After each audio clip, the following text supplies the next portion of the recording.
వారు నీకు కీడు చేయవలనని ఉద్దేశించిరి, దురాపాయము పన్నిరి, కానీ దానిని కొనసాగింపలేకపోయిరి.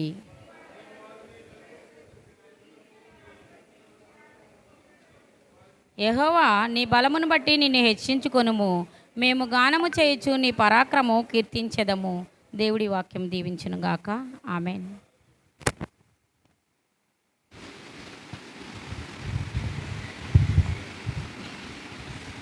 దేవునికి స్తోత్రం. హల్లెలూయా.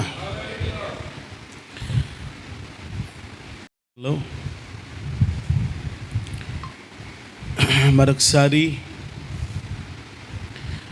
దేవుని మందిర ఆవరణంలో చేరి ఉన్న మీ అందరిని బట్టి ప్రభుని స్తుతిస్తూ మీ అందరికీ కూడా నా నిండు వందనాలు తెలియచేస్తా ఉన్నానండి. దేవుని మహాదయ మరొకసారి మనల్ని ఆయన్ని ఆరాధించటానికి పునరుత్థానపు ఆరాధనలో మనల్ని ఈ విధంగా ఈ మందిర ఆవరణలో మనల్ని స్థిరపరిచి ఆయన్ని పాడడానికి, ఆయన్ని ఆరాధించడానికి, ఆయన మాటలు వినటానికి నిజంగా ప్రభు ఇష్టపడినందుకై, ప్రభు దయ మన మీద సమృద్ధిగా కురిపించినందుకై ప్రభుని ఎంతగానో నేను స్తుతిస్తూ ఉన్నాను. చదువుకున్నటువంటి 21వ కీర్తనలో మనం ఒక మాట చూసాం. అతని పెదవులలో నుండి వచ్చిన ప్రార్థన నీవు మానక అంగీకరించి ఉన్నావు అని. ఆ తరువాత మాట మనం చూసినప్పుడు శ్రేయస్కరమైన ఆశీర్వాదాలతో అతన్ని నీవు ఎదుర్కొంటున్నావు అనే మాట చూసాం. నిజంగా మన పెదవులలో నుండి వచ్చిన ప్రార్థన మానక అంగీకరించగలిగిన గొప్ప దేవుడుగా మనం ఆరాధిస్తున్న దేవుడు ఉండడం మన జీవిత ధన్యత. గత రాత్రి వర్తమానాన్ని మన ప్రార్థన దేవుడు ఎలా ఆలకిస్తాడో మనం దేవుని వాక్యపు వెలుగులో పరిశీలన చేయటానికి దేవుడు సహాయం చేశారు. బ్రెయినడ్ అన్న జేజేఎం అని అనబడుతున్న మన ఛానల్లో మీరు ఆ వాక్యాన్ని వినాలని మనస్ఫూర్తిగా మిమ్మల్ని ఆహ్వానిస్తూ ఉన్నాను. ఈ ఉదయకాలపు ఆరాధనలో శ్రేయస్కరమైన ఆశీర్వాదాలతో దేవుడు మనల్ని ఎలా ఎదుర్కొంటాడో మనం కొన్ని విషయాలు జ్ఞాపకం చేసుకునేటువంటి ప్రయత్నాన్ని మనం చేద్దాం. సామెతల గ్రంథము 3వ అధ్యాయము 2వ మాటను మనము చూసినప్పుడు చక్కటి మాటను మనం చూస్తాం. మొదటి వచనం నుంచి చదవండమ్మా. నా కుమారుడా, నా ఉపదేశమును మరువకము, నా ఆజ్ఞలను, నా కట్టడలను, నా విధులను, నా వాగ్దానాలను నీవు హృదయపూర్వకముగా గైకొనుము, గ్రహించుము, ఆలోచించుము. అవి దీర్ఘాయువును, సుఖజీవముతో గడుచు సంవత్సరములను, శాంతిని నీకు కలుగ చేస్తాయి. దేవుని బిడ్డలారా, ఈ 2025వ సంవత్సరం ఆఖరి మాసం మొదటి ఆరాధనలో మనం అందరం కూడా ఉన్నాం. ఈ 2025వ సంవత్సరం అనబడుతూ ఉన్నటువంటి ఈ మలుపు మన జీవితంలో ఎన్నో రకాలైనటువంటి మార్పులు చేర్పులు తీసుకుని వచ్చి ఉండొచ్చు. ఎన్నో విషయాలలో మనం ఇంకా నిరాశతోనే నిలిచిపోయి ఉండొచ్చు. కానీ 2026 అనబడుతూ ఉన్న ఒక కొత్త కాంతి కిరణం మనకొక నిరీక్షణ కలుగు చేస్తూ ఉంది. ఈ సంవత్సరంలో మనం చూడలేకపోయినా, ఈ సంవత్సరంలో మనం సంపాదించుకోలేకపోయినా, మేలుల విషయంలో రాబోతున్న దినాలలో ప్రభు నా జీవితంలో కార్యం చేస్తాడని మనమందరం కూడా నమ్మకంతో ప్రభు సన్నిధిలో ఉండవలసినటువంటి వారమై ఉన్నాం. ఇలాంటి నమ్మకంతో కొనసాగుతూ ఉన్నటువంటి మనలో ఖచ్చితంగా మానవ మనస్సు కలిగించే ఆలోచన ఏంటంటే, ఈ సంవత్సరంలో జరగని మేలు రాబోయే సంవత్సరంలో జరుగుతుందంటావా అనే ప్రశ్న మన మనసులో ఉత్పన్నం కావచ్చు, లేదా విరోధి ఉత్పన్నం చేయొచ్చు. కానీ దేవుని యొక్క వాక్యం చెబుతూ ఉంది, మన పెదవుల నుండి వచ్చిన ప్రార్థనను మానక అంగీకరిస్తాడట, శ్రేయస్కరమైన ఆశీర్వాదాలతో ప్రభు మనల్ని నింపుతాడట. అయితే ఆ శ్రేయస్కరమైన ఆశీర్వాదాలన్నీ ఆయన మాటలు వినటంలోనే దాగి ఉన్నాయట. నా మాటలను హృదయపూర్వకంగా విను అని ప్రభు జ్ఞాపకం చేస్తున్నాడు కదా. అప్పుడు దీర్ఘాయువు, సుఖజీవముతో గడుచు సంవత్సరములు, శాంతి నీకు కలుగుతుంది అంటున్నాడు. చూడండి, 3 విషయాలు: దీర్ఘాయువు, సుఖజీవముతో గడుచు సంవత్సరములు, శాంతి నీకు కలుగుతుంది. ఈరోజు ప్రపంచంలో ఈ 3 లేవండి. ఈ 3 కొరకే మనుషులు పోరాటం చేస్తున్నారు.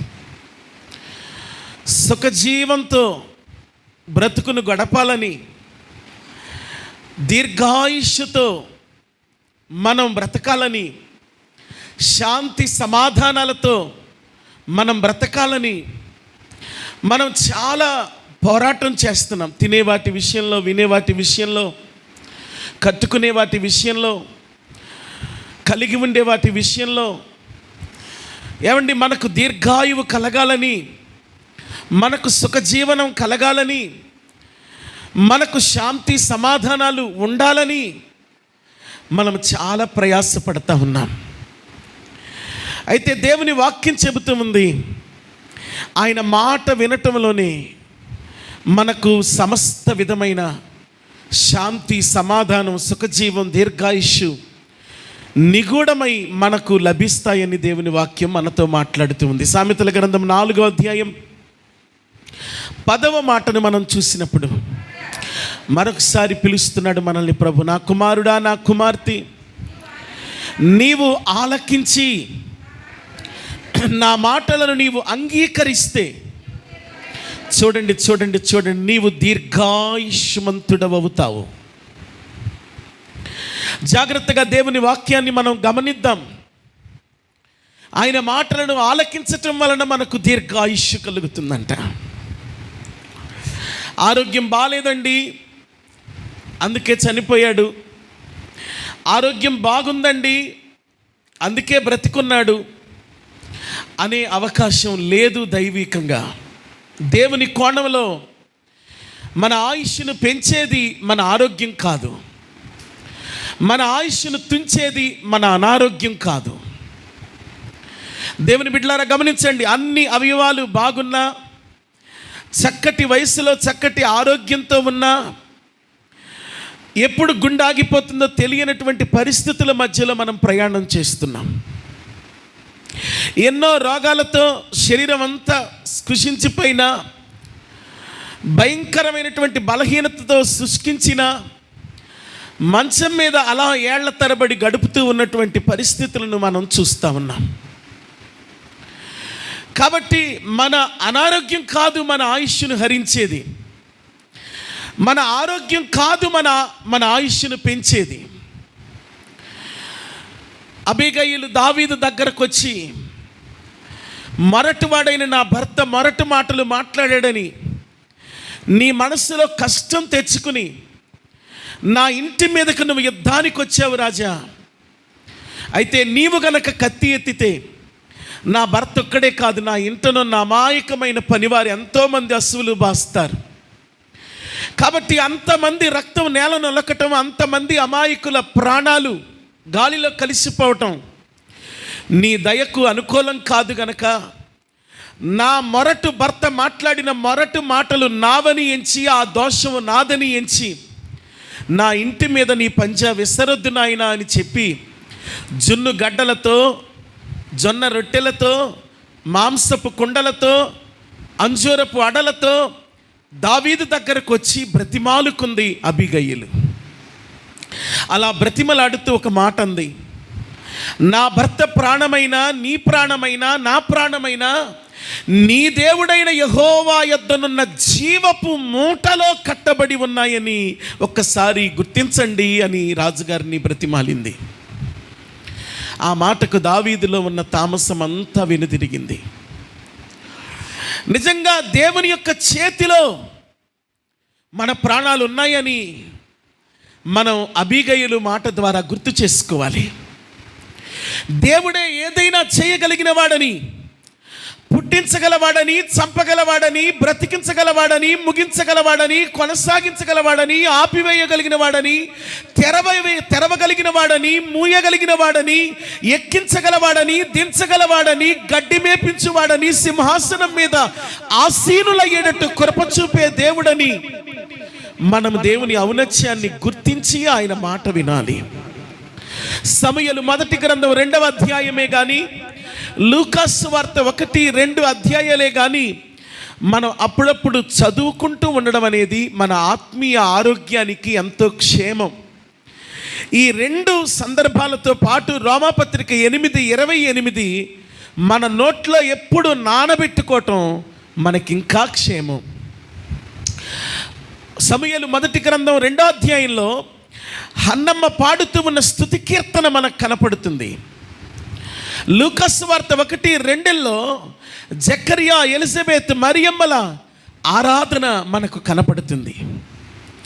దేవుని ఔన్నత్యాన్ని గుర్చినటువంటి కీర్తన మనకు కనపడుతుంది. దేవునికి స్తోత్రం చెల్లిద్దాం గట్టిగా. దేవుని బిడ్డలారా గమనించండి, రోమాపత్రిక 8:28 మనం ఏం చదువుకుంటామంటే, దేవునిని ప్రేమించే వారికి, అనగా ఆయన సంకల్పం చొప్పున పిలవబడే వారికి సమస్తము మేలు కలుగుటకే సమకూడి జరుగుచున్నవి అని మనం ఎరగాలని దేవుని వాక్యం మనతో మాట్లాడుతుంది. నా ప్రియమైన దైవ జనాంగమా, కాబట్టి ఆయన ఏదైనా చేయగలిగిన వాడని, ఎంతైనా చేయగలిగిన వాడని, ఆయన చేతిలోనే సమస్తము దాగి ఉందని మనము వివేచన కలిగిన వారమై ఆయన మాట విన్నప్పుడు మన ఆయుష్ పొడిగించబడుతుందని, రానున్న దినాలు మనకు ఆశీర్వాదకరంగా ఉంటాయని దేవుని వాక్యం మనతో మాట్లాడు. సామెతల గ్రంథం 9వ అధ్యాయం 11వ వాక్యం చూద్దాము పిల్లరా. 11వ వాక్యం చూద్దాం. సామెతల గ్రంథము, నా వలన నీకు దీర్ఘాయువు కలుగుతుంది, నీవు జీవించు సంవత్సరాలు అధికంగా ఉంటాయి. దేవునికి స్తోత్రం చెల్లిద్దాం గట్టిగా. 119వ కీర్తన 165వ మాట కూడా చూద్దాము పిల్లారా. 119వ కీర్తన 165వ మాట, నీ ధర్మశాస్త్రమును ప్రేమించే వారికి, నీ మాటలు వినేవారికి, నీ కట్టడలను గైకొనే వారికి, నీ విధులను ఆలోచించి గ్రహించే వారికి ఎంతో నెమ్మది కలుగుతుంది. వారు తూలి తొట్టిల్లుటకు కారణము ఏమీ ఉండదు. పడిపోయాడంటే ఇదిగో ఇది కారణం, జారిపోయిందంటే ఇదిగో ఇది కారణం, నష్టపోయారంటే ఇదిగో ఇది కారణం అని మనం మాట్లాడుకోవడానికి తూలి తొట్టిల్లే కారణాలేమీ లేకుండా చేస్తాడట. కృపాక్షేమాలను కలిగిస్తాడట. నా ప్రియమైన దైవ జనాంగమా, మనం చూసినప్పుడు 91వ కీర్తన 16వ మాట మనకు బాగా సుపరిచితమైనటువంటి మాట. 91వ కీర్తన 16వ మాట, దీర్ఘాయువు చేత అతనిని తృప్తిపరచెదను, నా రక్షణను అతనికి నేను చూపించెదను. సామెతల గ్రంథం 3వ అధ్యాయం 16-17 వాక్యాలను కూడా చదువుకుందామండి. సామెతల గ్రంథము 3వ అధ్యాయము 16-17, దాని కుడి చేతిలో దీర్ఘాయువును, దాని ఎడమ చేతిలో ధనఘనతలు ఉన్నవి, దాని మార్గములు రమ్య మార్గములు, దాని త్రోవలన్నీయు క్షేమకరములు. దేని త్రోవలు క్షేమకరములు అంటే దేవుని వాక్యమును మనం అనుసరిస్తూ ఉన్నప్పుడు ఆ వాక్యం మనల్ని నడిపించే త్రోవ క్షేమకరమైనదట, ధనఘనతలతో కూడినదట. ఏమండి గమనించండి, దీర్ఘాయువుతో కూడినదట కదా. దేవుని సన్నిధిలో దేవునికి మనము విధేయులమై దేవుని మాట వింటూ మన ప్రాణాత్మ దేహాలను ఆయనకు సమర్పించి చెరుపు చేయు దానిని మన దేహంలో నుండి తొలగించుకుని హృదయం యొక్క అంతరంగం యొక్క లోతుల్లో నుండి ప్రభువుని మనం ఆరాధించే వారంగా ఉన్నప్పుడు ఆయన మహిమ మన జీవితాల్లో నిశ్చయంగా నిలిచి ఉంటుందంట. 2 చేతులెత్తి దేవునికి స్తోత్రం చెల్లిద్దాం. ఆయన చెబుతున్న వాగ్దానం మనం చూస్తే 128వ కీర్తన 6వ మాట, 128వ కీర్తన 6వ మాట చూద్దాం. నీ పిల్లల పిల్లలను నీవు చూస్తావు, ఇశ్రాయేలు మీద సమాధానము ఉండునుగాక. వాగ్దానము. పిల్లల పిల్లలను చూడాలంటే బ్రతికి ఉండాలిగా. బ్రతికి ఉండాలంటే ఆయుష్ కావాలిగా. ఆయుష్ కావాలి అంటే ఆయన మాట వినటం మాత్రమే దారి కదా. ఆయన మాట వినటంలో దీర్ఘాయువు దాగి ఉంది. ఆయన మాట వినటం ద్వారా జీవించు సంవత్సరములు అధికమవుతాయి. ఆయన మాట వినటం ద్వారా ప్రశాంతకరమైన దినాలను మనము చూడబోతున్నాం. మన మనస్సు, మన శరీరము, మన ప్రాణము, మన బుద్ధి, మన ఆలోచన మనల్ని నడిపించేటంత కాలం మనకు క్షేమం అనేది ఉండదు. కలవరంతో ఉంటాం, అనేక రకాలైనటువంటి ఆందోళనలతో ఉంటాం. కానీ దేవుని మాట వినడానికి మనల్ని మనం సమ్మతిపరుచుకుంటే ఆయన మాట వింటూ ఉన్న మనం దీర్ఘాయువుతో నింపబడతాం. దేవునికి స్తోత్రం చెల్లిద్దాం గట్టిగా. చూడండి, దేవుని వాక్యం సామెతల గ్రంథం 10వ అధ్యాయం 27వ మాట చూద్దాము పిల్లారా. సామెతల గ్రంథము 10వ అధ్యాయము 27వ మాట. యెహోవా యందు భయభక్తులు కలిగి ఉండుట దీర్ఘాయువునకు కారణము. దేవుని యందు భయభక్తులు కలిగి ఉండడము దీర్ఘాయువునకు కారణము. భక్తిహీనుల ఆయుష్ తక్కువైపోతుంది. ఈ మాటలన్నిటిని ఎత్తిపట్టి ప్రార్థన చేసుకోవాలి మనం. ప్రభువా, నా ఆయుష్ తక్కువైపోకూడదు. నా దినములకు ముందే నేను కొనిపోబడకూడదు. నేను దీర్ఘాయుష్షు కలిగిన వాడనై ఉండాలి. చూడండి, యోబు గ్రంథములో ఎంత చక్కటి మాట దేవుని వాక్యములో మనం చూస్తున్నామో చూడండి ఒకసారి. యోబు గ్రంథం 5వ అధ్యాయం 26వ మాట చూద్దాం. 26వ మాట చూద్దాం. వాటి కాలమున ధాన్యపు పనలు ఇల్లు చేరునట్లు పూర్ణ వయస్సు గలవాడవై. ఆ మాట చూడండి, ఆ మాట చూడండి. ఏ వయస్సు చెప్పండి? ఏ వయస్సు? పూర్ణ వయస్సు. పూర్ణ వయస్సు. దేవుని బిడ్డలారా గమనించండి.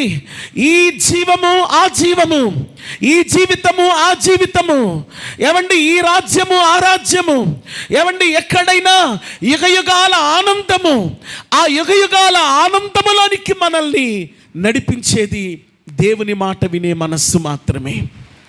దేవుని బిడ్డలారా 21వ కీర్తన 4వ మాట మనం చూస్తే, 21వ కీర్తన 4వ మాట చూస్తే, ఆయుష్యమని అతడు నిన్ను వరమడుగగా నీవు దానిని అనుగ్రహించి ఉన్నావు.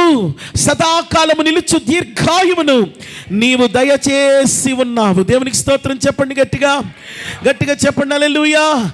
దేవుని బిడ్డలారా గమనించండి, ఎంత గొప్ప దేవుడో చూడండి. ఆయన సదాకాలము నిలుచు దీర్ఘాయువును మనకు ప్రసాదిస్తాడట. దేవునికి స్తోత్రం చెల్లిద్దాం గట్టిగా. 34వ కీర్తన, 34వ కీర్తన ఏమండి 12వ మాటను మనము చూస్తే, బ్రతుక కోరేవాడెవడైనా ఉన్నాడా? మేలును పొందుచు అనేక దినములు బ్రతుక కోరేవాడు ఎవడైనా ఉన్నాడా? అయితే నా దగ్గర భయభక్తులను నేర్చుకోవాలి. నేను నేర్పుతూ ఉన్న భయభక్తులలో నిలిచి చెడ్డ మాటలు పలకకుండా మీ నాలుకను, కపటమైన మాటలు పలకకుండా మీ పెదవులను కాచుకోవాలి. మేలు చేయటం నేర్చుకోవాలి, కీడు చేయటం మానాలి. సమాధానమును వెతికి దానిని వెంటాడాలి. దేవునికి స్తోత్రం చెల్లిద్దాం గట్టిగా గట్టిగా హల్లెలూయా. దేవుని బిడ్డలారా గమనించండి, దేవుని మాటల చేత హృదయమును నింపాలి. దేవుని మాటల చేత హృదయాన్ని నింపాలి. దేవుని మాటలు రథసారథులు కావాలి. దేవుని మాటలు మాత్రమే మనకు సూచనలుగా ఉండాలి. దేవుని మాటలు మాత్రమే మనల్ని నడిపించే మార్గదర్శకులుగా ఉండాలి. ఆయన మాటతోనే నడుస్తున్నామా? శరీరం దాని వ్యామోహం నడిపించినట్టుగా నడుస్తున్నామా? అహాన్ని అనుసరించి నడుస్తున్నామా? అతిశయాన్ని ఆధారంగా చేసుకుని నడుస్తున్నామా? దేవుని వాక్యాన్ని వినడానికి, దేవుని మాట వినటానికి సంపూర్ణమైనటువంటి సిద్ధపాటుతోనూ సమర్పణతోనూ మనము నిలిచి ఉంటున్నామా? దేవుని సన్నిధిలో ఒక్కసారి మనం ఆలోచన చేయవలసినటువంటి వారమై ఉన్నాం. దేవునికి స్తోత్రం చెల్లిద్దాం గట్టిగా. చూడండి, దేవుని వాక్యం మనం గమనించినప్పుడు యెషయా గ్రంథం 32వ అధ్యాయం 17వ మాటను మనం చూస్తే, 17వ మాటను మనం చూస్తే చక్కటి మాట మనం చూస్తున్నాం. చూడండి ఒకసారి. నీతి సమాధానాన్ని కలుగ చేస్తుంది, నీతి వలన నిత్యము నిమ్మళము నిబ్బరము కలుగుతుంది. అప్పుడు నా జనులు విశ్రమ స్థలముల యందును ఆశ్రయ స్థానముల యందును సుఖకరమైన నివాసముల యందును నివసించెదరు. ఏ నివాసాలంట చెప్పండి? సుఖకరమైన నివాసాలట. దేవుని బిడ్డలారా గమనించండి, ఈ రోజున సుఖకరమైన నివాసాలు లేవు, పోరాటాలమయమైన నివాసాలు ఉన్నాయి, కలవరంతో కూడిన నివాసాలు ఉన్నాయి, గందరగోళంతో కూడిన నివాసాలు ఉన్నాయి. ఏమండి గమనించండి, పొసగని స్థితిని అనుభవిస్తూ ఉన్న నివాసాలు ఉన్నాయి. కానీ మన నివాస స్థలాలు రమ్యమైనవిగా ఉండాలి, అగరు పుసినివిగా ఉండాలి. మన నివాస స్థలాల పైన దేవుని ఆత్మ సంచారం జరగాలి. దేవుని బిడ్డలారా గమనించండి, ఆ కన్నులు తెరిచినటువంటి బిలాము ఇశ్రాయేలు యొక్క గుడారాలను గురించి ఎంత చక్కగా వివరిస్తాడండి. ఒక్కసారి మనము దేవుని యొక్క వాక్యాన్ని జ్ఞాపకం చేసుకుంటే, సంఖ్యాకాండము దేవుని యొక్క వాక్యములో నుండి మనము జ్ఞాపకం చేసుకుందాం. దయచేసి చూడండి, సంఖ్యాకాండము 24వ అధ్యాయము 4వ వాక్యము నుండి కొన్ని మాటలు చదువుకుంటూ వెళదాం. దేవవాక్కులు వినిన వాని వార్త, అతడు పరవశుడై కన్నులు తెరిచిన వాడై సర్వశక్తిని దర్శనమును పొందెను. యాకోబు నీ గుడారములు, ఇశ్రాయేలు నీ నివాస స్థలములు ఎంతో రమ్యమైనవి, అవి వాగుల వలె వ్యాపించి ఉన్నవి. నదీ తీరములందలి తోటల వలెను, యెహోవా నాటిన అగరు చెట్ల వలెను, నేల యొద్దనున్న దేవదారు వృక్షముల వలెను అవి ఉన్నవి. నీళ్లు అతని బొక్కసములలో నుండి కారుతున్నాయి. దేవునికి స్తోత్రం చెల్లిద్దాం గట్టిగా. ఆ గుడారములు ఎలా ఉన్నాయంటే వాగువలే వ్యాపించి ఉన్నాయట. నదీ తీరమందు తోటలాగా, అగరు చెట్టులాగా, దేవదారు వృక్షములాగా కొమ్మలు రెమ్మలు వేసి విస్తారమైనటువంటి వటవృక్షంగా ఉన్నాయట. దేవునికి స్తోత్రం చెప్పండి గట్టిగా చెప్పండి హల్లెలూయా. దేవుని బిడ్డలారా, ఇక్కడ ఒక మాట ఆలోచించాలి. యాకోబు గుడారములు, ఇశ్రాయేలు గుడారములు అప్పటికి 40 సంవత్సరాలు అయ్యింది ఐగుప్తులో వాళ్ళు టెంట్లు తీసుకుని బయలుదేరి. 40 ఏళ్ల పాటు వాళ్ళు ఎక్కడైతే అక్కడ గుడారం వేస్తున్నారు, ఎక్కడైతే అక్కడ తీస్తున్నారు. అలా వేసి తీసినటువంటి ఆ గుడారాలు చాలా చిరిగిపోయి ఉండాలి, చాలా పాతపడిపోయి ఉండాలి. కానీ ఆ పాతపడినటువంటి గుడారాలు దేవుని వాక్కును పొందినటువంటి, దేవుని దర్శనమును పొందినటువంటి, కన్నులు తెరుచుకున్నటువంటి, ధన వ్యామోహంలో నుండి బయటకు వచ్చి చూస్తున్నటువంటి బిలాముకు కనపడుతున్నాయంట. ప్రవహిస్తూ ఉన్న వాగులాగా కనపడుతున్నాయంట, అగరు చెట్ల వలె కనపడుతున్నాయంట, దేవదారు వృక్షము వలె విస్తరించినట్టు కనపడుతున్నాయంట. కారణం ఏంటంటే వారి గుడారాల పైన దేవుని మహిమ నిలిచింది. 2 చేతులెత్తి దేవునికి స్తోత్రం చెల్లిద్దాం. గట్టిగా చెప్పాలి హల్లెలూయా. మన గుడారాల మీద దేవుని మహిమ నిలవాలి. మన గుడారాలు సుఖకరమైన గుడారాలుగా ఉండాలి. మన గృహములో దేవుని సమాధానం, దేవుని సన్నిధి, దేవుని సంచారం ఉండి తీరాలి. నిద్ర, సోమరితనం, వ్యర్థమైన మాటలు, వ్యర్థమైన ఆలోచనలు మన గుడారములోనికి రావడానికి వీల్లేదు. నీతిమంతుల గుడారములలో రక్షణను గుర్చిన ఉత్సాహ సునాదాలు వినపడుతూ ఉంటాయంట. ప్రార్థన విజ్ఞాపనల ధ్వనులు దేవుని సన్నిధికి దేవుని పిల్లల గుడారములో నుండి చేరతాయట. ఈ రోజున నీ గుడారములో కాపటం ఉందా? నీ గుడారములో అపవిత్రత ఉందా? నీ గుడారములో ప్రార్థనాహీనత ఉందా? నీ గుడారములో ఏ స్థితి ఉంది? ఒక్కసారి పరిశీలన చేసుకో. నీ శరీరం అనే గుడారములో ఏ స్థితి ఉంది? నీ ఇల్లులో ఏ పరిస్థితి ఉంది? ఈరోజు సంవత్సరం చివరి మాసంలో ఉన్నాము. మన గుడారములను, మన బ్రతుకులను, మన ఆలోచనలను మనం ఒక్కసారి చక్కదిద్దుకుని పరిశీలన చేసుకోవాల్సినటువంటి అవసరం ఉందని ఈ ఆరాధనలో పరిశుద్ధాత్మ దేవుడు మనందరితో మాట్లాడుతున్నాడు. 2 చేతులెత్తి దేవునికి స్తోత్రం చెల్లిద్దామా? గట్టిగా చెప్పాలి హల్లెలూయా, చెప్పాలి గట్టిగా హల్లెలూయా. అయితే నా ప్రియమైన దైవ జనాంగమా, దేవుని సన్నిధిని మన గుడారాలలో, మన జీవితాలలో అనుభవించాలి అంటే, సుఖాన్ని, సంతోషాన్ని, సమాధానాన్ని మనము పొందాలి అంటే దారి ఏది? ఏ దారిలో వెళితే ఆయన సన్నిధిని మనం అనుభవిస్తాం? సుఖాన్ని ఎలా అనుభవిస్తాం? సుఖకరమైన నివాసాలుగా, క్షేమకరమైన గుడారాలుగా, నది వాగులలాగా, ఏమండి దేవదారు వృక్షాలులాగా, అగరు చెట్లలాగా మన గుడారాలు, మన జీవితాలు ఎప్పుడు ఉంటాయి? చూడండి ఒకసారి దేవుని వాక్యంలో కొన్ని విషయాలు మీకు జ్ఞాపకం చేసి నేను వాక్యాన్ని ముగించే ప్రయత్నం చేస్తాను. చూడండి, మొదటి విషయం 16వ కీర్తన 11వ మాట. మనకు బాగా పరిచయమైన మాట. 16వ కీర్తన 11వ మాట.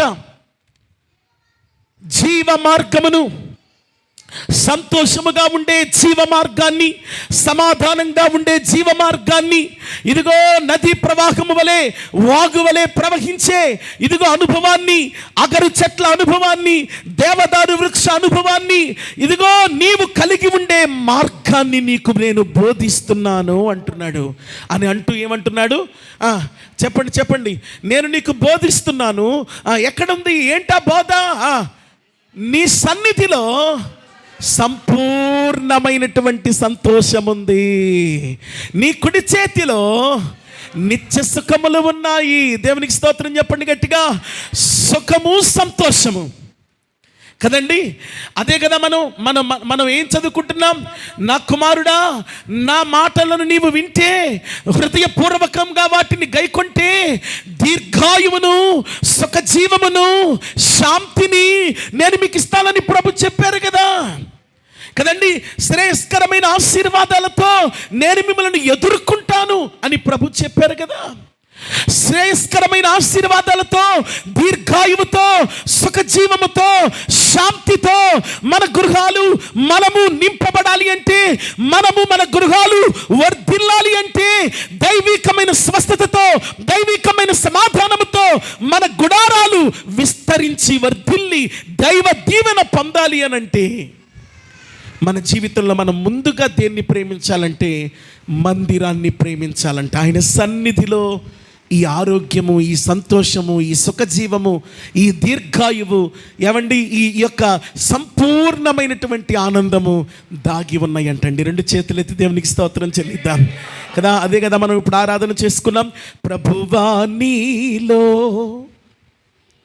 జీవించుట కృపా బాహుళ్యమే నాయడ, కృపా బాహుళ్యమే.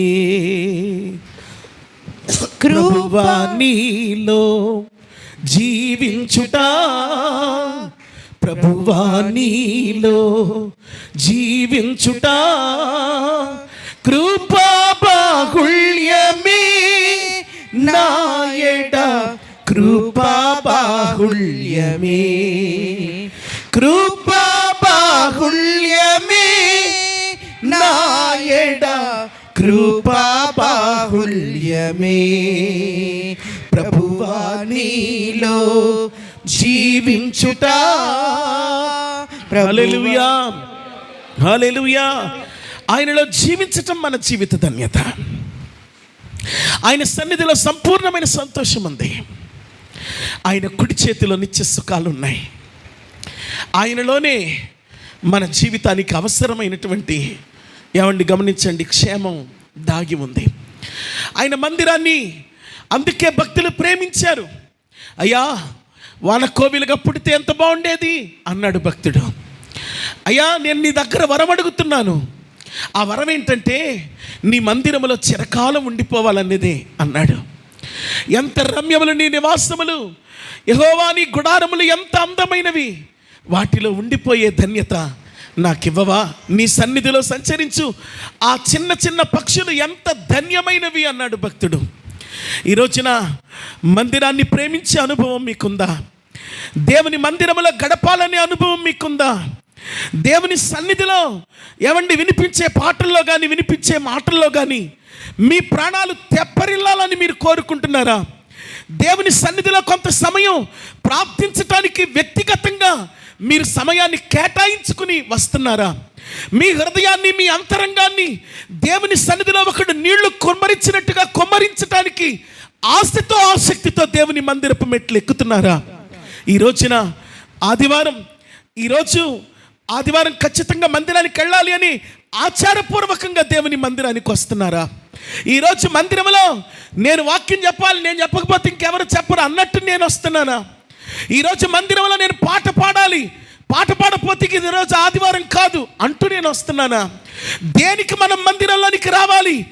ఆయనతో సహవాసం చేయటానికి రావాలి, ఆయన సన్నిధిలో గడపడానికి రావాలి, ఆయనతో మాట్లాడుకోవడానికి రావాలి, ఆయన సన్నిధిలో ఉన్న సంతోషము చేత నింపబడి మరలా వచ్చే వారం వరకు ఈ సంతోషం మన గుండెల్లో నిలిచిపోయేటందుకు రావాలి. దేవునికి స్తోత్రం చెల్లిద్దాం.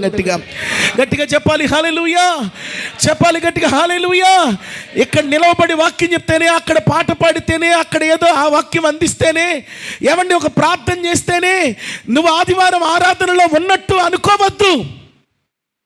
నీ హృదయంలో సంతోషం నింపబడాలని, సుఖమైన జీవితం నువ్వు జీవించాలని దేవుడు కోరుతున్నాడు. 2 చేతులెత్తి దేవునికి స్తోత్రం చెల్లిద్దాం. గట్టిగా చెప్పాలి హల్లెలూయా. దేవుని బిడ్డలారా, మనము సుఖముగా ఉండాలి అనంటే, క్షేమముగా ఉండాలి అనంటే, మన గుడారములు సుఖకరమైన నివాసములుగా ఉండాలంటే, మన గుడారములు నది వలె, వాగు వలె ప్రవహించాలంటే, మన గుడారములు అగరు చెట్ల వలె ఉండాలంటే, మన గుడారములు దేవదారు వృక్షముల వలె విస్తరించాలి అనంటే, మనము దేవుని సన్నిధిని ప్రేమించే వారంగా ఉండాలి. బుధవారం బైబిల్ స్టడీ జరుగుతుంది. మీరు చాలామంది రావట్లేదు. ఎందుకు రావట్లేదో మీరే విమర్శ చేసుకోండి. ఆన్లైన్ ప్రేయర్ జరుగుతుంది. ఎందుకు మీరు ఉండలేకపోతున్నారో మీరే విమర్శ చేసుకోండి. ఆదివారం ఆరాధన కూడా వీలైతే అన్న ఆలోచన మీలో ఉంటే ఎందుకు ఆ ఆలోచన ఉంటుందో ఒకసారి విమర్శ చేసుకోండి. దేవుని సన్నిధిలో ఈ నిర్ణయ కాలాలలో మాత్రమే కాదు, వ్యక్తిగతంగా ఈరోజు ఎవరు రారు, కానీ నేను మందిరంలోనికి వెళ్ళి ప్రార్థన చేసుకోవాలనే ఆశ మీలో ఎప్పుడు వస్తుందో ఒకసారి మీరు పరిశీలన చేసుకోండి. ఆ ఆశ మీలో ఎందుకు కలగట్లేదో ఒకసారి పరిశీలన చేసుకోండి. ఆయన మందిరములో గడపడానికి తహతహలాడారు మన పితరులు. దేవుని మందిరమునకు ఎప్పుడు పోయేదనా, దేవుని మందిరానికి ఎప్పుడు వెళతానా అని భక్తుడు తపన చెందాడంట. అతని తపనను ఇలా రాశాడు, నీటి వాగుల కొరకు దుప్పి ఆశపడుతున్నట్లుగా నా ప్రాణము నీ సన్నిధిలోనికి రావాలని ఆశపడుతుందయ్యా అన్నాడు. దేవునికి స్తోత్రం చెల్లిద్దాం. గట్టిగా చెప్పాలి హల్లెలూయా. ఈ రోజున దేవుని ప్రేమను బట్టి మనం చేస్తున్నానండి. మన జీవితంలో సుఖం ఎక్కడ దాగి ఉందంటే, మన జీవితంలో సంతోషం ఎక్కడ దాగి ఉందంటే, మన జీవితంలో సమాధానము, దీర్ఘాయువు, శాంతి ఎక్కడ దాగి ఉన్నాయంటే ఆయన సన్నిధిలో దాగి ఉన్నాయని జీవ మార్గాన్ని దేవుడు మనకు ప్రత్యక్షపరుస్తున్నాడు. 2వ సంగతిని కూడా మీకు జ్ఞాపకం చేస్తాను. 37వ కీర్తన 11వ మాట చూద్దాం. 37వ కీర్తన 11వ మాట. 37వ కీర్తన 11వ మాట. దీనులు భూమిని స్వతంత్రించుకుంటారు, బహుక్షేమము కలిగి ఏం చేస్తారు?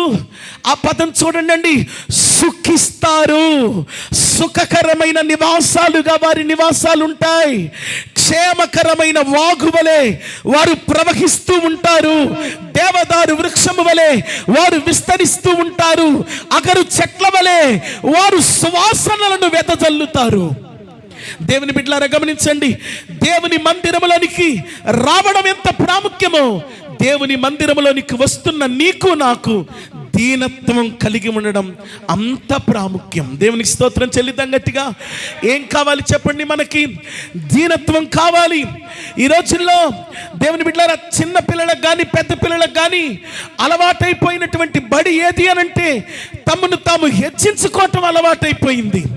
దేవుని బిడ్డలారా గమనించండి, ఏమాత్రం తగ్గించుకోవడానికి ఒక మాట ఎవరైనా అంటే దాన్ని తీసుకోవటానికి అసలు ఏమాత్రం మనసు ఒప్పుకోని పరిస్థితుల్లో భక్తి జీవితం నడుస్తూ ఉంది.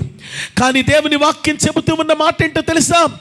దీనత్వం కలిగినటువంటి వాడు స్వతంత్రించుకుంటాడు ఈ భూమిని, క్షేమం కలిగి సుఖిస్తాడు. రెండు చేతులెత్తి దేవునికి స్తోత్రం చెల్లిద్దాం. ఈ దినాన దేవుని ప్రేమను బట్టి మనవి చేస్తున్నాను. నీవు దీనత్వం కలిగి ఉంటున్నావా? నీవు సుఖించాలంటే, నీవు క్షేమం కలిగి ఉండాలంటే నీవు తగ్గించుకోవటం ఎంతైనా అవసరం. దేవుని మందిరంలోనికి వస్తున్న మనం ఏమండి, ఒకరికంటే ఒకరిని ఎక్కువగా సన్మానించాలని ఉంది, ఒకరికంటే ఒకరిని ఎక్కువగా యోగ్యుడిగా ఎంచాలని ఉంది. కానీ నా యోగ్యతే నాకు గొప్ప, నా యోగ్యతే నాకు లోభం, నా యోగ్యతే నాకు ఘనత అనుకునే పరిస్థితిలో దేవుని ఆరాధనలో కనుక ఈ 2025 అంతా నువ్వు జరిగిస్తే ఆ ఆరాధన దేవుడు అంగీకరించలేదని ఇది ఉదయకాల సమయంలో పరిశుద్ధాత్మ దేవుడు మనతో మాట్లాడుతూ ఉన్నాడు. దేవునికి స్తోత్రం చెల్లిద్దాం గట్టిగా గట్టిగా హల్లెలూయా. కాబట్టి గమనించండి, ఆయన దీనుడై ఆకాశ మండలము కంటే మిక్కిలి హెచ్చైన వాడిగా మారాడు గనుక దుర్మార్గులు తనకు చేసిన తిరస్కారం అంతా ఓర్చుకుని సహనము కలిగిన వాడై మన కొరకు మార్గాన్ని ప్రతిష్ఠించాడు గనుక దూతలలో ఏ దూతకు లేని ఘనత, భూమి మీద ఏ పేరుకు లేని ఘనత, ఆకాశ మండలంలో కానీ భూమిలో కానీ సముద్రంలో కానీ నీళ్ల కిందలో కానీ ఏ నామమునకు ఇవ్వబడిన ఈ ప్రపంచములన్నిటిలో, ఆయన సృష్టి కలిగినటువంటి ఈ ప్రపంచములన్నిటిలో ఏ వ్యక్తికి కలగని ఘనత యేసు నామమునకు మాత్రమే కలగడానికి గల కారణం ఏంటంటే ఆయన తన్ను తాను అంతగా తగ్గించుకున్నాడు. ఈ రోజున సంఘములో తగ్గించుకునేవాడిగా ఉంటున్నారా? లోబడే స్వభావం కలిగి ఉంటున్నారా? మీరు దేనికి మాదిరి? సంఘంలో నువ్వు దేనికి మాదిరి? నీ సాక్ష్యం దేనికి మాదిరి? నీ తగ్గింపు దేనికి మాదిరి? నీ విధేయత దేనికి మాదిరి? నువ్వు దేనికి మాదిరిగా ఉన్నావు సంఘంలో? ఏ మాదిరి లేకుండా భక్తి చేస్తానంటే మాత్రం అది ప్రయోజనకరమైన భక్తి కాదు. నువ్వు ఒక మాదిరి కలిగి ఉండాలి.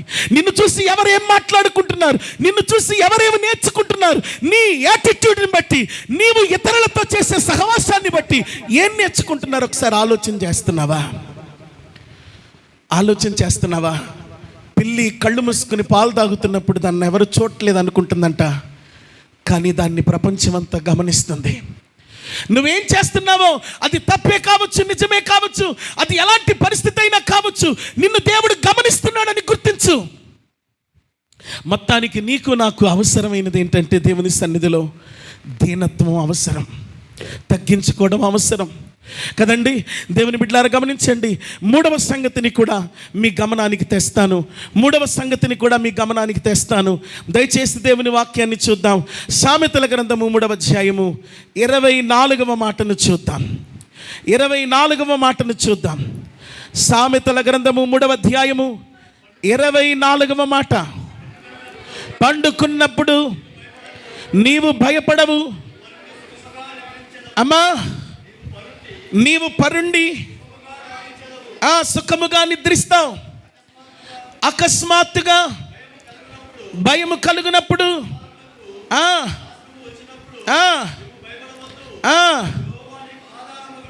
యెహోవా నీకు ఆధారం అవుతాడు, నీ కాలు చిక్కబడుకున్నట్లు. వినండి వినండి వినండి, నిద్రపోమాకండి, వినండి అందరు దేవుని వాక్యాన్ని చూడండి. నీ కాలు చిక్కబడకుండానట్లు ఆయన నిన్ను కాపాడుతాడు. దేవునికి స్తోత్రం చెల్లిద్దాం గట్టిగా. నీవు సుఖంగా ఉంటావు, నీ కాలు చిక్కబడదు. ఇంతకీ ఎవరు నువ్వు? ఎవరు సుఖంగా ఉంటారు? చూడండి ఒకసారి 21వ వాక్యం చూడండి అండి. 21వ వాక్యం చూడండి. అమ్మా నా కుమారుడా, లెస్స అయిన జ్ఞానమును వివేచనను అమ్మా నీవు భద్రం చేసుకో, వాటిని నీ కన్నుల ఎదుట నుండి తొలగిపోనివద్దు.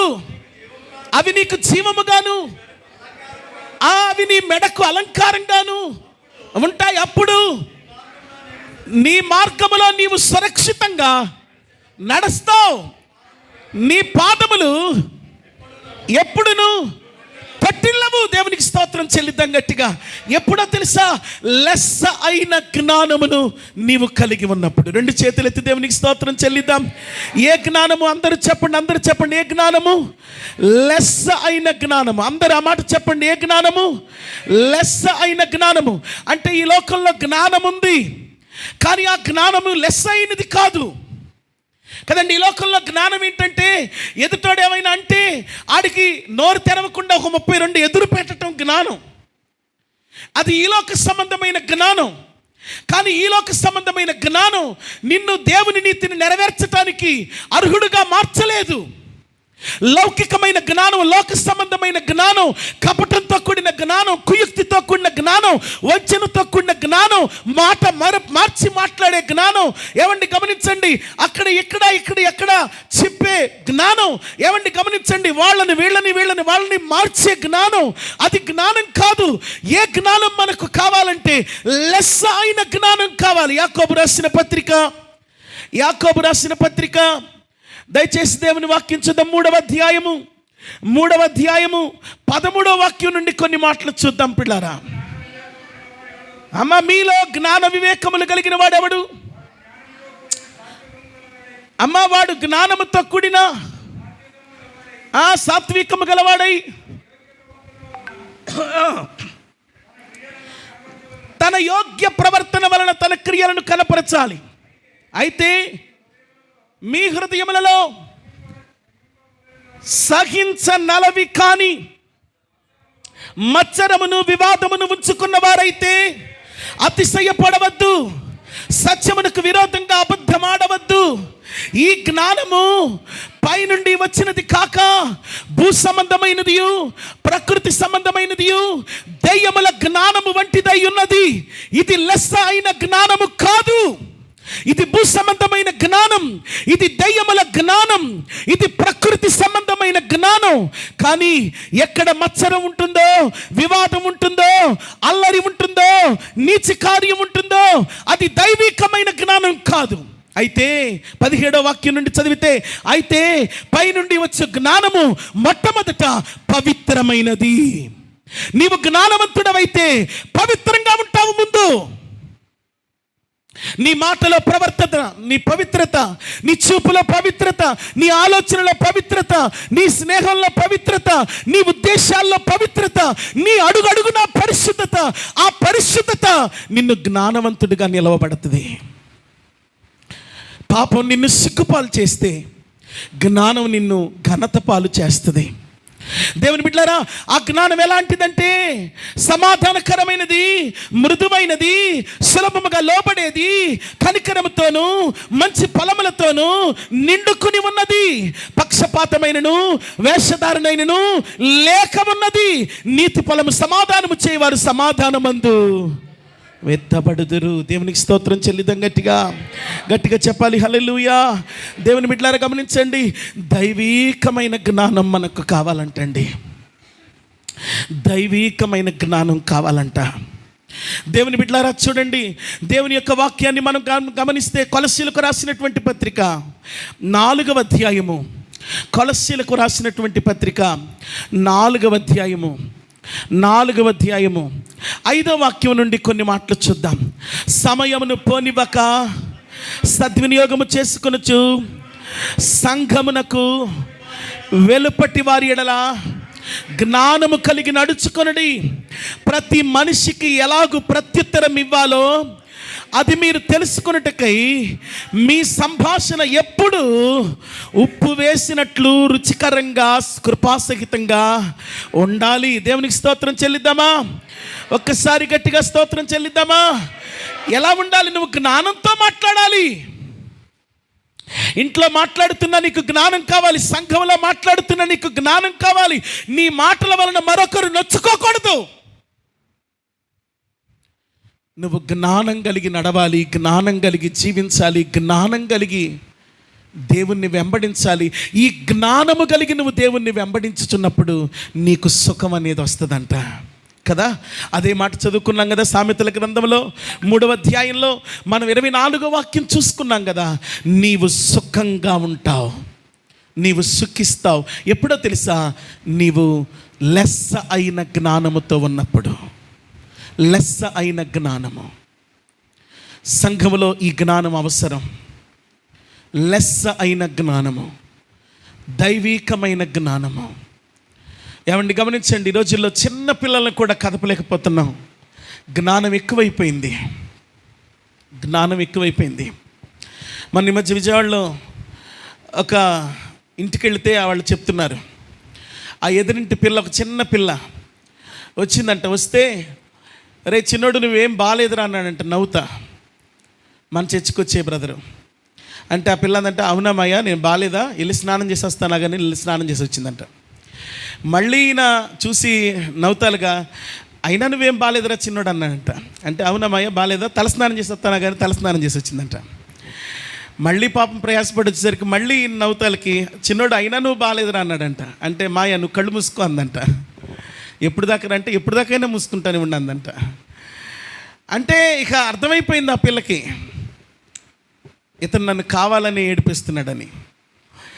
దేవుని బిడ్డలారా గమనించండి, అసలు ఈ రోజుల్లో మనుషులకు జ్ఞానం అనేది చాలా ఎక్కువైపోతుంది. కానీ ఈరోజు దేవుని వాక్యం మాత్రం మనల్ని ఏం కోరుకుంటుందంటే, లెస్స అయిన జ్ఞానం నీకు కావాలి, సంఘానికి మాదిరికరమైన జ్ఞానం కావాలి.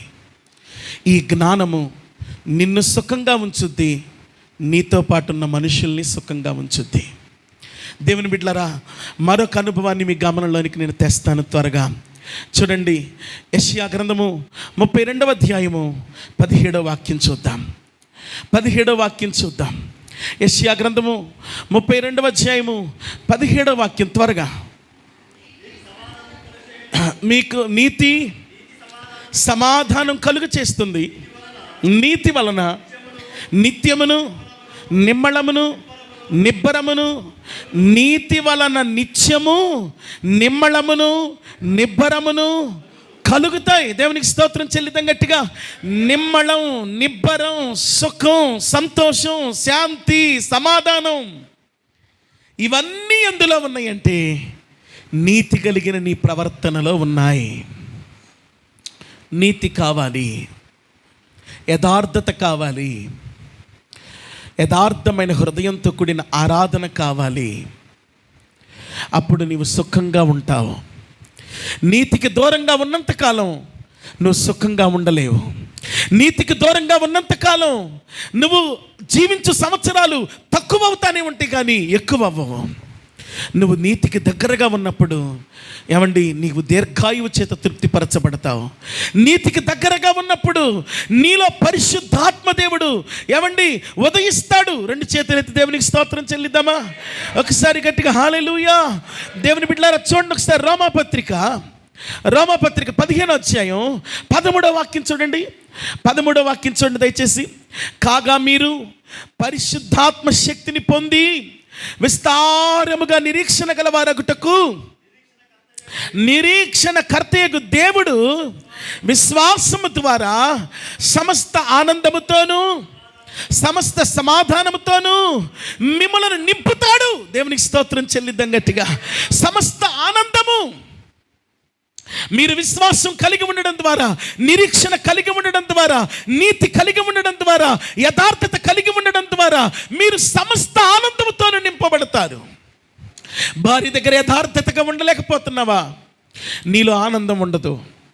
భర్త దగ్గర యథార్థంగా ఉండలేకపోతున్నావా? నీలో ఆనందం ఉండదు. సంఘములో యథార్థంగా ఉండలేకపోతున్నావా? నీలో ఆనందం ఉండదు. నీలో పోరాటాలే ఉంటాయి. ఆ పోరాటాల్లో నుండి నువ్వు బయటికి రావాలి. అప్పుడే నీవు పరిశుద్ధాత్మ శక్తిని పొందుతావు.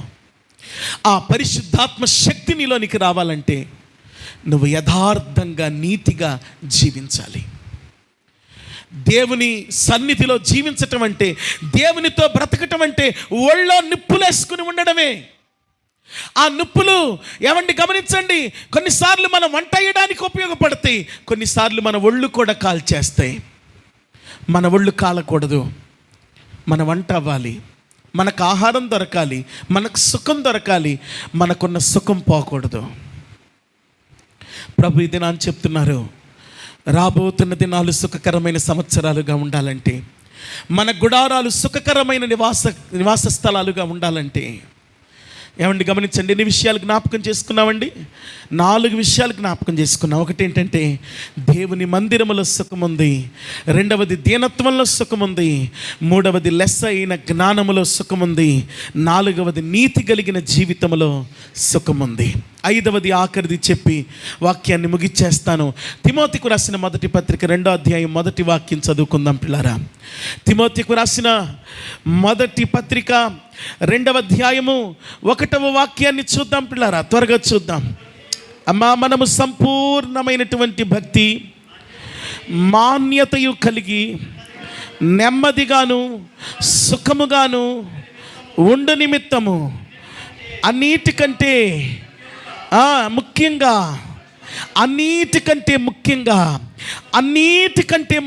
పదం చూడండి, అన్నిటికంటే ముఖ్యంగా.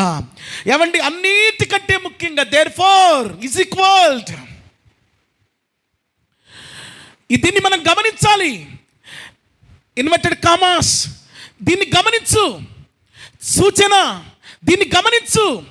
అన్నిటికంటే ముఖ్యముగా నీ జీవితంలో ఉండవలసింది ఏంటంటే మనుషులందరి కొరకు, రాజులందరి కొరకు, అధికారులందరి కొరకు విజ్ఞాపన, ప్రార్థన, యాచన, కృతజ్ఞతాస్తుతులు చెల్లించాలని నేను ఎంతో కోరుచున్నాను. దేవునికి స్తోత్రం చెప్పండి, గట్టిగా చెప్పండి. హల్లెలూయా. ఏమవ్వాలంటే చెప్పండి, ప్రార్థన అధికం అవ్వాలంటే, మనం క్షేమముగా ఉండాలంటే, సుఖంగా ఉండాలంటే. నాకు అనిపిస్తుంది గుడివాడ సంఘంలో బాగా పాటలు ఎక్కువైనాయి అనిపిస్తుంది. దయచేసి మనవి చేస్తున్నాను, పాటలు తగ్గించండి, మధ్యలో ప్రార్థన చేయండి. మీరు ఎర్లీగా రావట్లేదని పాటలు పాడుతున్నారు సహోదరులు, మీరు ఎర్లీగా రావట్లేదనే పాటలు ఎక్కువ పాడుతున్నారు. పాటలు ఎక్కువ పాడుతున్నామని మేము రావట్లేదని మీరు చెప్తున్నారు. కానీ దేవుని సేవకునిగా మిమ్మల్ని సున్నితంగా బ్రతిమాలుతూ చెప్తున్నాను. మీరు ఎర్లీగా వస్తే సంఘంలో పాటలు అనేవి 3, 5, 7 చాలు. పాడిన పాటే మళ్ళీ పాడి, పాడిన పాటే మళ్ళీ చెప్పిన సాక్ష్యమే మళ్ళీ చెప్పి అవసరం లేదు. ఖచ్చితంగా ఎన్నో అవసరాలు మన సంఘానికి ఉన్నాయి. మనం విస్తరించాలి. మనం అనేకమైన చోట్ల ఈ మందిరం కట్టాలి. అనేకమైన స్థలాల్లో దేవుని కొరకు మీరే వాడబడాలి కదా. నేను ఎంతకాలం వీటన్నిటిలో తిరగలేను కదా. మీరు లేవాలి అంటే, సంఘంలో దేవుని కొరకు బలమైన వారు లేవాలి అంటే విజ్ఞాపన జరగాలి. విజ్ఞాపన జరిగితేనే క్షేమం. దేవుని బిడ్డలారా గమనించండి, నన్ను వదిలేస్తే రోజుల తరబడి ప్రార్థన చేసుకుంటానండి. నాకు అంత ఇష్టం. ఆన్లైన్లో 1 గంట 2 గంటలు మీ ముందు ప్రార్థన చేయటం కాదు, నాకు నిరంతరం ప్రార్థన చేయటం అంటే ఇష్టం. ఎందుకంటే ఆ ప్రార్థన అంటే అంత ప్రాణం. కారణం ఏంటంటే ఆ ప్రార్థనే నన్ను ఈ పరిచర్యలో నిలవబెట్టింది. నాకు వేరే ట్రైనింగ్ ఏమీ లేదండి, నాకు వేరే జ్ఞానం ఏమీ లేదండి, నాకు వేరే ఆధారం ఏమీ లేదండి. ఏ మనిషిని బట్టి నేను ఈ పరిచర్యలో నిలబడలేదండి. కేవలం ప్రార్థనే. నాకు తెలిసిందంతా ప్రార్థనే. మందిరమే. నా పెళ్ళయిన తర్వాతే నేను ఇంట్లో ఉండడం, మంచం ఎక్కడం నాకు తెలుసు. అంతవరకు నేను డోక్పర్లో నా మందిరమే, నేనే కాలేజే నా మందిరమే. తర్వాత నేను దేవుని సన్నిధిలో ఉండడమే, లేకపోతే ఎక్కడైనా ప్రార్థన అయితే వెళ్ళటం. నాకు తెలిసిందంతా దేవుని మందిరంలో గడపటమే. ఇప్పటికైనా సరే ఏ అవకాశం అన్నా ఆయన సహవాసం చేయాలని నేను ఆశపడతాను. దేవుని ప్రేమను బట్టి మనం చేస్తున్నాను. సాక్ష్యం అయిన తర్వాత ప్రార్థన. ఒకవేళ సాక్ష్యాలు లేవు, ప్రార్థన చేయండి, విజ్ఞాపన చేయండి, ప్రార్థన చేయండి, దేవుని సన్నిధిలో కనిపెట్టండి. ఎందుకంటే మీరు దేవునితో మాట్లాడుతుంటే దేవుడు మీతో మాట్లాడతాడు ఖచ్చితంగా. 2 చేతులెత్తి దేవునికి స్తోత్రం చెల్లిద్దాం, గట్టిగా స్తోత్రం చెల్లిద్దాం. దేవుని బిడ్డలారా గమనించండి, దేవుని వాక్యం చెప్తున్నాను.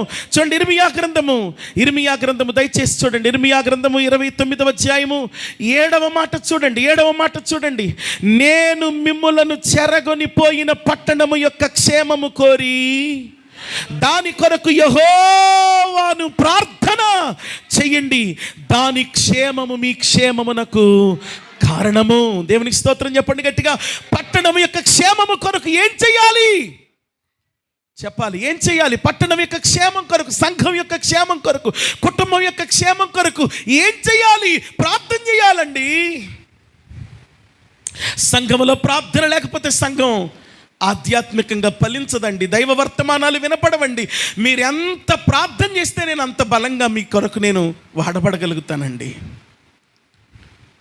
మీ ప్రార్థనలే నన్ను ఎత్తిపడతాయండి. నేను మనవి చేస్తున్నాను, ప్రార్థన చేయండి. శనివారం రాత్రి ఆన్లైన్లో మీరు దేవుని వాక్యం వినండి. ఆ తర్వాత ప్రార్థనలో ఉండండి. మంచం మీద ఉండమాకండి, నేల పడక చేయండి. దేవుని పాదాల దగ్గర కనిపెట్టండి.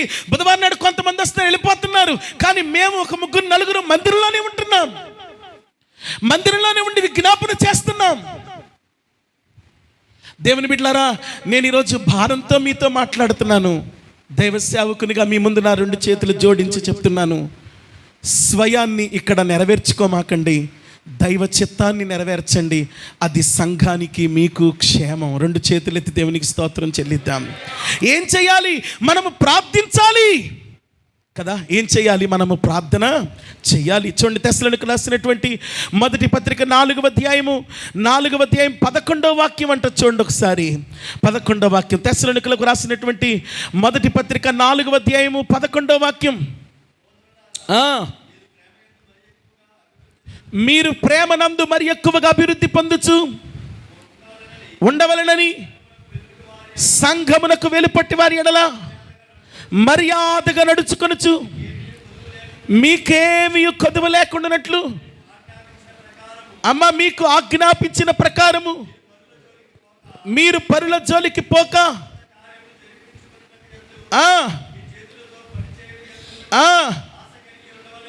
ఆశ కలిగి ఉండాలని మిమ్మలను హెచ్చరించుచున్నాను.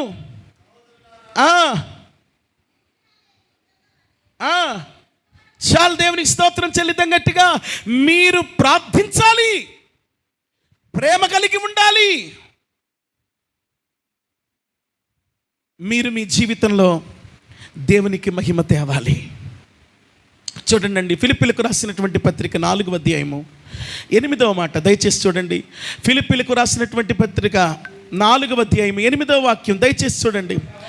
మెట్టుకు సహోదరులారా, ఏ యోగ్యతైనను మెప్పైనను ఉండి నీడల ఏవి సత్యమైనవో, ఏవి మాన్యమైనవో, ఏవి న్యాయమైనవో, ఏవి పవిత్రమైనవో, ఏవి రమ్యమైనవో, ఏవి ఖ్యాతి కలవో వాటి మీదే ధ్యానముంచండి. మీరు ధ్యానముంచాల్సింది దేని మీద అంటే మనుషుల మెప్పు మీద కాదు, మనుషులకు ఏది ఇష్టమో దాని మీద కాదు, దేవునికి ఏది ఇష్టమో దాని మీద మీరు ధ్యానం ఉంచాలి. దేవుని బిడ్డలారా గమనించండి, మనము సుఖముగా నెమ్మదిగా మనము బ్రతకాలంట. 2 చేతులు ఎత్తి దేవునికి స్తోత్రం చెల్లిద్దాం గట్టిగా. హల్లెలూయా. మనము సుఖముగా, మనము నెమ్మదిగా ఉండాలి అనంటే మనము అందరి కొరకు ప్రార్థన చేయాలంట. అందరి కొరకు ప్రార్థన చేయాలంట. ఒక్క మాట నేను మీకు చెప్తాను, మీ మనస్సాక్షి మీ మీద నేరం మోపనంత బలంగా మీరు మీ మనస్సాక్షిని కట్టుకోవాలి. ఒక్క మాట చూడండి ఒకసారి. అపోస్తల కార్యగ్రంథం 24వ అధ్యాయం 16వ వాక్యం. భక్తుడు తన పద్ధతిని చెప్తున్నాడు మనకి, దాన్ని మనం గ్రహిద్దాం. చూడండి ఒకసారి, దయచేసి చూడండి. ఈ విధమున నేను దేవుని ఎడలను మనుషుల ఎడలను ఎల్లప్పుడూ నా మనస్సాక్షి నిర్దోషమైనదిగా ఉండునట్లు ఏం చేసుకుంటున్నాను? అందరు చెప్పండి, ఏం చేసుకుంటున్నాను? అభ్యాసము చేసుకుంటున్నాను. అభ్యాసము అంటే అమ్మా చెప్పాలి. అభ్యాసము అంటే పంతులమ్మ గారు చెప్పాలి. కాదు, ప్రాక్టీస్. నేర్చుకోవటం వేరు, ప్రాక్టీస్ చేయటం వేరు. నేర్చుకున్న దాన్ని ప్రాక్టీస్ చేయాలి, తిన్న దాన్ని నెమరవేయాలి, ప్రాక్టీస్ చేయాలి. శరీర సంబంధమైన సాధకము కొంచెం మట్టుకే ప్రయోజనకరమగును కానీ దేవభక్తి విషయమైన సాధకము ఇప్పటి విషయములలోను రాబో విషయములలోను వాగ్దానముతో కూడినదైనందున అది అన్ని విషయములలో ప్రయోజనకరమగును.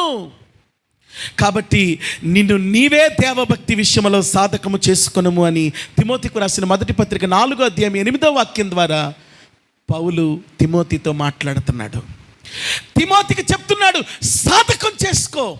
పౌలు గారు తనకు తాను చెప్తున్నాడు, నేను అభ్యాసం చేసుకుంటున్నాను. ఈ రోజున ఈ గుడివాడ పట్టణంలో గమనించండి, వాక్యం ఎలా వినపడుతుందో నాకు తెలియదు, కానీ ఏ మందిరంలో ఎలా వాక్యం వినపడుతుందో నాకు తెలియదు, కానీ మీరు ఆరాధిస్తున్న ఈ మందిరంలో మాత్రం దేవుడు మీతో మాట్లాడుతున్నాడు. నమ్మిన వారు 2 చేతులు ఎత్తి స్తోత్రం చెప్పండి గట్టిగా. హల్లెలూయా. ఎవరు మాట్లాడుతున్నారు మనతో? దేవుడు మాట్లాడుతున్నాడు. దేవుడు మాట్లాడుతూ ఉన్న ఈ మాటలు మనల్ని అభ్యాసం వైపుగా నడిపించాలి, సాధకం వైపుగా నడిపించాలి, సాధకం వైపుగా నడిపించాలి. దేవుని మందిరంలో ఏమండి గమనించండి, మనము సాగిలపడాలి కదా. మనము దేవుని మందిరంలో ఏం చేయాలి చెప్పండి? సాగిలపడాలి. దేవునికి స్తోత్రం చెల్లిద్దాం. గట్టిగా గట్టిగా చెప్పాలి హల్లెలూయా. దేవుని బిడ్డలారా గమనించండి, ఆయన సన్నిధిలో మనం సాగిలపడి, ఆయన పాదాల దగ్గర మనం సాష్టాంగపడి మనం ప్రార్థన చేస్తే ప్రభు మనల్ని సుఖంగా ఉంచుతాడంట. 2 చేతులు ఎత్తి దేవునికి స్తోత్రం చెల్లిద్దాం. ఎలా ఉంచుతాడంట? అందరూ చెప్పండి. ఎలా ఉంచుతాడట? సుఖంగా ఉంచుతాడంట, సుఖంగా ఉంచుతాడట. దేవుని బిడ్డలారా 5 సంగతులు మీ ముందుకు తెచ్చాను నేను. మొదటిది ఏంటంటే ఆయన సన్నిధిలో సుఖం ఉంది. రెండవది ఏంటంటే మనం కలిగి ఉన్న దీనత్వంలో సుఖం ఉంది. మూడవది ఏంటంటే లెస్స అయిన జ్ఞానములో సుఖం ఉంది. నాలుగవది ఏంటంటే నీతి న్యాయములు యథార్థత కలిగి ఉండడంలో సుఖం ఉంది. ఐదవది ఏంటంటే విజ్ఞాపన చేయటంలో సుఖం ఉంది. ఎవరి కొరకు విజ్ఞాపన? మన కొరకు కాదు, అందరి కొరకు. చూడండి, అక్కడ వ్రాయబడిన పదం 2:1 తిమోతికి రాసిన మొదటి పత్రిక 2వ అధ్యాయం 1వ వచనంలో ఏమని వ్రాయబడిందంటే, అన్నిటికంటే ముఖ్యముగా మనుషులందరి కొరకు, రాజుల కొరకు, అధికారుల కొరకు, ప్రధానుల కొరకు ప్రార్థన, విజ్ఞాపన, యాచన సమర్పించాలని కోరుతున్నానంటున్నాడు. కాబట్టి ప్రార్థన చేద్దాం, ఎక్కువగా వ్యక్తిగతంగా ప్రార్థన చేద్దాం, వ్యక్తిగతంగా దేవునితో గడుపుదాం, వ్యక్తిగతంగా దేవుని సన్నిధిలో పశ్చాత్తాపడదాం, విజ్ఞాపన చేద్దాం. దేవుని బిడ్డలారా, పితరుల నుండి పట్టణములు కూలిపోయినాయని, సమాధులు కొట్టివేయబడినని, కాల్చివేయబడినని నెహెమ్యాకు తెలిసినప్పుడు ఏం చేశాడో చూడండి ఒకసారి. 1వ అధ్యాయం నెహెమ్యా గ్రంథం, ఒక్క మాట చూసి వాక్యాన్ని ముగిచ్చేద్దాం. చూడండి ఒకసారి. నెహెమ్యా గ్రంథం 1వ అధ్యాయం 11వ వచనం చూడండి దయచేసి. 1వ అధ్యాయం 11వ వచనం.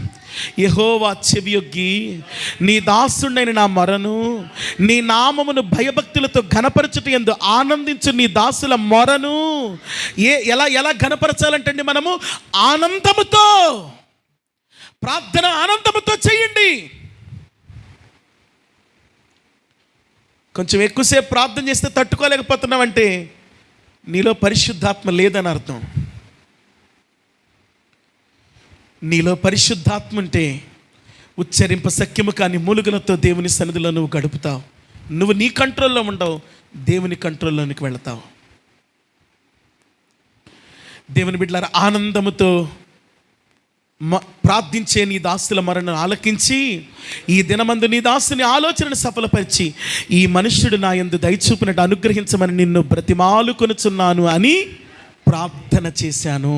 దేవునికి స్తోత్రం చెప్పండి గట్టిగా. ఈ ప్రార్థన ఎప్పటి నుంచి ఎప్పటి వరకు చేశాడంటే, యూదుల మాసములైన నీసాను మాసము నుండి యూదుల మాసమైన క్లీసేవు మాసము వరకు కూర్చున్న చోట నుంచి లేవకుండా ప్రార్థన చేశాడంట. నీసాను మాసము నుంచి క్లీసేవు మాసమునకు యూదుల మాసములను లెక్క కడితే దాదాపుగా 5-6 నెలలు వచ్చిందండి. 5-6 నెలల పాటు కన్నీటితో ప్రార్థన చేసి అప్పుడు రాజుగారికి గిన్నె అందించేటప్పుడు విషయాన్ని చెప్పాడంట. అప్పుడు రాజుగారు, నువ్వు భయపడొద్దు, వెళ్ళు, అవసరమైన తాకీదులు, అవసరమైన మొద్దులు, అవసరమైన కావలసినవన్నీ నేను నీకు సమకూరుస్తానని నెహెమ్యాకి భరోసా ఇచ్చాడట.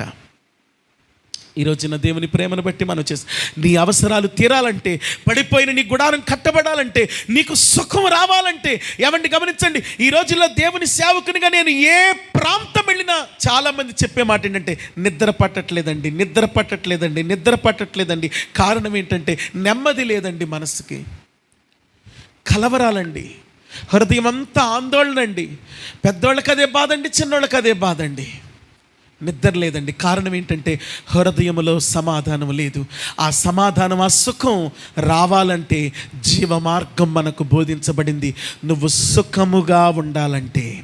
అందుకే యూట్యూబ్లో ఈ రోజున థంబ్నెయిల్ అదే పెట్టమని చెప్పాను, సుఖముగా అని పెట్టమన్నాను. నువ్వు సుఖముగా ఉండాలంటే, 2026లో సుఖముగా ఉండాలంటే నా ప్రభు చెప్తున్నాడు, జీవమార్గం చెప్తున్నాడు. ఏంటది? ఎన్ని మాటలు చెప్పుకున్నావు? ఎవరైనా ఒకళ్ళు చెప్తారా? 5 మాటలు ఎవరైనా ఒకళ్ళు చెప్తారా? త్వరగా ఎవరైనా 5 మాటలు. మనం సుఖముగా ఉండాలంటే ఒక్కళ్ళే మొదలు పెట్టారంటే 5 మాటలు మీరే చెప్పాలి. ఎవరు అందించమాకండి. ఆయన సన్నిధిలో సుఖం ఉంది కాబట్టి ఆయన సన్నిధిలో ఉండాలి.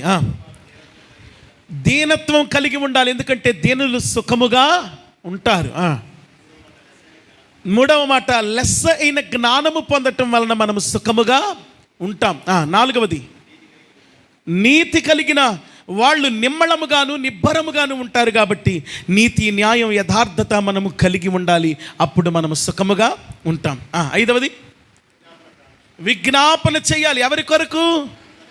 రాజుల కొరకు, అధికారుల కొరకు, మనుషులందరి కొరకు. అన్నిటికంటే ముఖ్యముగా మనము ఎక్కువ విజ్ఞాపన చేయాలి. దేవునికి స్తోత్రం చెల్లిద్దాం గట్టిగా గట్టిగా హల్లెలూయా. మరి స్త్రీలలో ఎవరు చెప్పరా? సరే, ఇప్పుడు చెప్పొద్దులేండి, సాయంత్రం వెళ్ళాకైనా చెప్పుకోండి మీ మనసులో మీరు. ప్రార్థన చేసుకుందాం, లేచి నిలబడదాం. అందరం లేచి నిలబడదాం. 2 చేతుల ఆకాశం తట్టెత్తుదాం. ప్రార్థన చేద్దాం. ఆ అడ్డాడి నుంచి వచ్చిన సురేష్ ఒకసారి ఇటు రాయ్యా, నువ్వు ప్రార్థన చేసుకుందాం. అందరం ప్రార్థన చేసుకుందాం. 2 చేతుల ఆకాశం తట్టెత్తుదాం. 2 చేతుల ఆకాశం తట్టెత్తుదాం. 2 చేతుల ఆకాశం తట్టెత్తుదాం. నోరు తెరుద్దాం. ప్రార్థన చేద్దామండి. ప్రార్థన చేద్దాం. మౌనంగా ఉండొద్దు, ఎవరు కూడా మౌనంగా ఉండొద్దండి. ఒక మాట యేసుతో చెప్పండి. అయ్యా, నేను సుఖంగా ఉండాలని కోరుకుంటున్నాను, నెమ్మదిగా ఉండాలని కోరుకుంటున్నాను అయ్యా, దీర్ఘాయువుతో ఉండాలని కోరుకుంటున్నాను అయ్యా, శాంతితో సమాధానంతో ఉండాలని కోరుకుంటున్నాను. కానీ అవి నాకు దూరంగా ఉంటున్నాయి. కారణం ఏంటంటే నీ జీవ మార్గం నాకు తెలియట్లేదయ్యా. ఇదిగో ప్రభు, నేను దీనుడుగా ఉంటే నాకు సుఖం ఉందని అయ్యా, నేను ప్రార్థన చేస్తే నాకు సుఖం ఉందని, నేను నీతి కలిగి ఉంటే నాకు సుఖం ఉందని, నేను జ్ఞానము, దైవికమైన జ్ఞానము కలిగి ఉంటే సుఖంగా ఉంటానని, నీ మందిరములోనికి వస్తే నేను సుఖంగా ఉంటానని నువ్వు నాతో మాట్లాడావు ప్రభువా. నన్ను దర్శించు తండ్రి అంటూ కొద్ది నిమిషాలు ప్రార్థన చేసుకుందాం.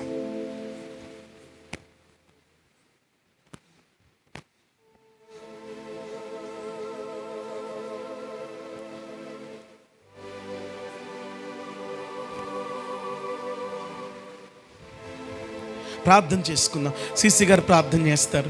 దయచేసి ఏకీభవించండి. పరిశుద్ధాత్ముడు మన మధ్యలో సంచారం చేస్తున్నాడు. దయచేసి ఎవరు మౌనంగా ఉండొద్దు. మీరు చేతులు ఎత్తగలిగితే చేతులు ఎత్తండి, లేకపోతే 2 చేతులు జోడించండి. 2 చేతులు జోడించి నమస్కారం చేయండి. దేవుణ్ణి అడగండి. అమ్మ, మౌనంగా ఉండొద్దు. దేవా, స్తోత్రం.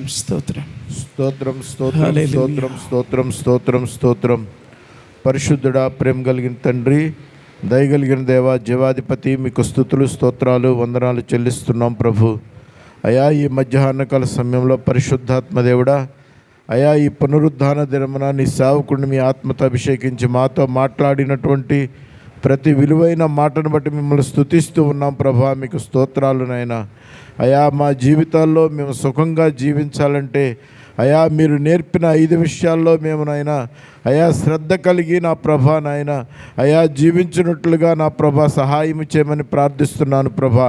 అయా, నీ మాట వినుట వల్ల నా ప్రభా ఇవన్నీ మాకు నైనా ప్రాప్తిస్తాయి ప్రభా. మీకు స్తోత్రాలు నైనా.